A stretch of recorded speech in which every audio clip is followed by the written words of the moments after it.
Hello student, BA part 2 political science honours part 2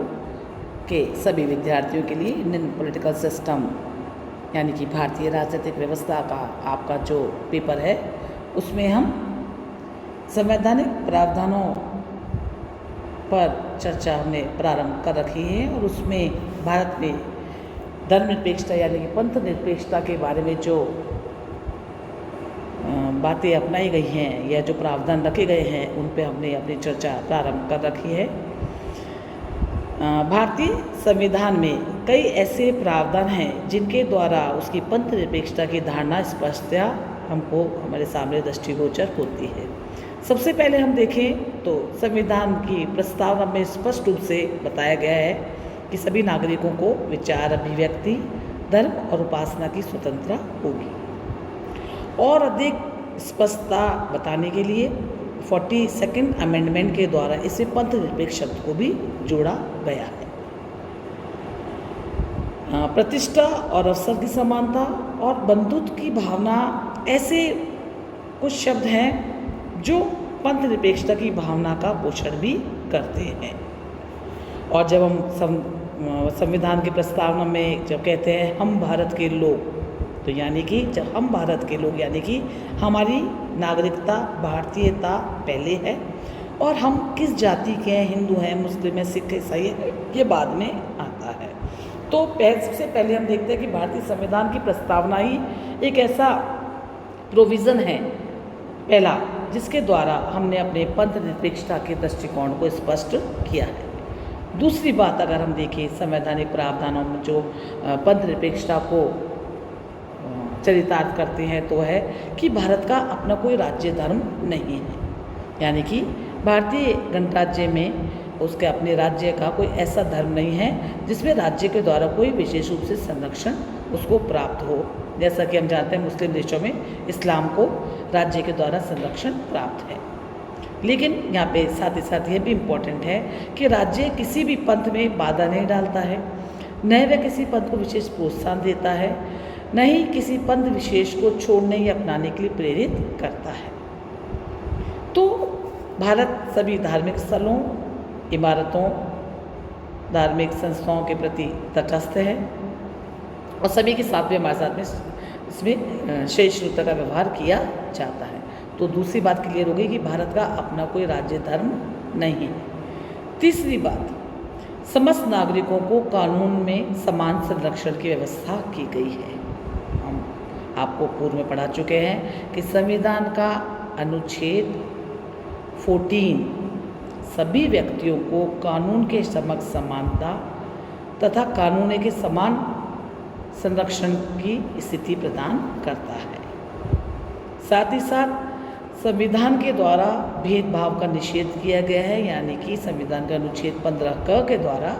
राज्य, धर्म, जाति, भाषा, लिंग के जन्म स्थान के आधार पर नागरिकों में विभिन्नता का निषेध करता है। साथ ही साथ अनुच्छेद 15 में राज्य के द्वारा जो निर्मित सार्वजनिक कुएं हैं, तालाब हैं, स्नानघर हैं, सड़कें हैं या कोई भी सार्वजनिक पब्लिक जो भी प्रॉपर्टीज़ हैं उनमें नागरिकों के बीच में कोई भेदभाव नहीं किया गया है। साथ ही साथ अनुच्छेद 16 के द्वारा यह भी स्पष्ट किया गया है कि सरकारी नौकरियों में नागरिकों के लिए पद ग्रहण करने के लिए कोई भी भेदभाव उनके साथ में नहीं किया जाएगा। अनुच्छेद 17 के द्वारा छुआछूत यानी कि अस्पृश्यता का निषेध किया गया है और अस्पृश्यता को अयोग्य या दंडनीय अपराध घोषित किया गया है। अनुच्छेद 29(1) के अनुसार ये व्यवस्था की गई है कि राज्य के द्वारा पोषित या राज्य निधि से चलने वाली जिन शिक्षण संस्थाएं हुए हैं उनमें किसी भी नागरिक को धर्म, भाषा, जाति के किसी भी आधार पर वंचित नहीं किया जाएगा और सभी धर्म और भाषा के आधार पर जो भी अल्पसंख्यक हैं उनको अपनी रुचि के अनुसार शिक्षण संस्थाओं की स्थापना का अधिकार भी होगा और वो अपनी विशेष भाषा और संस्कृति और लिपि को बनाए रखने का भी उनका अधिकार है। तो हम ये देखते हैं कि संविधान के जो भी अनुच्छेद हैं जैसे आर्टिकल 14 है, 15 है, 16 है, 17 है, 29(1) जिनको हमने अभी आपको उल्लेखित किया है, ये इन सभी प्रावधानों के द्वारा भी, इन सभी कॉन्स्टिट्यूशन प्रोविजंस के द्वारा भी पंथ निरपेक्षता के दृष्टिकोण को हमने पुष्ट किया गया है। साथ ही साथ जब हम निर्वाचन संबंधी प्रावधान देखते हैं तो हमारी निर्वाचन प्रणाली भी हम देखते हैं पंथ निरपेक्षता को पुष्ट करती है, क्योंकि निर्वाचन क्षेत्रों के निर्धारण में भौगोलिक आधार पर उनका बाइफिकेशन किया गया है, यानी कि उनको बांटा गया है, सांप्रदायिक आधारों पर नहीं। संविधान के अनुच्छेद 325, 330 तथा 332 के द्वारा धर्म के आधार पर निर्वाचन क्षेत्रों को समाप्त कर दिया गया है। अब जो निर्वाचन सूची बनती है वह सामान्य नागरिकों की दृष्टि से बनाई जाती है, न कि धर्म के आधार पर। धार्मिक भावनाओं को भड़काने वाले चुनाव चिन्हों, धर्म के आधार पर मत देने की अपील करने वाले को गलत माना गया है और उसको दंडनीय अपराध भी ठहराया गया है। साथ ही साथ सभी व्यक्तियों को निर्वाचन संबंधी जो भी प्रावधान है उसमें इस प्रकार की व्यवस्था की गई है कि नागरिकों को किसी भी प्रकार से कोई भेदभाव की उनको अनुभूति ना हो। साथ ही साथ संविधान के अनुच्छेद 25 से लेकर 28 तक जो धार्मिक स्वतंत्रता संबंधी प्रावधान हैं, यह भी धर्मनिरपेक्षता या पंथ निरपेक्षता के दृष्टिकोण को पुष्ट करते हैं। तो दुर्गादास बसु के शब्दों में कुल मिलाकर के हम ये कह सकते हैं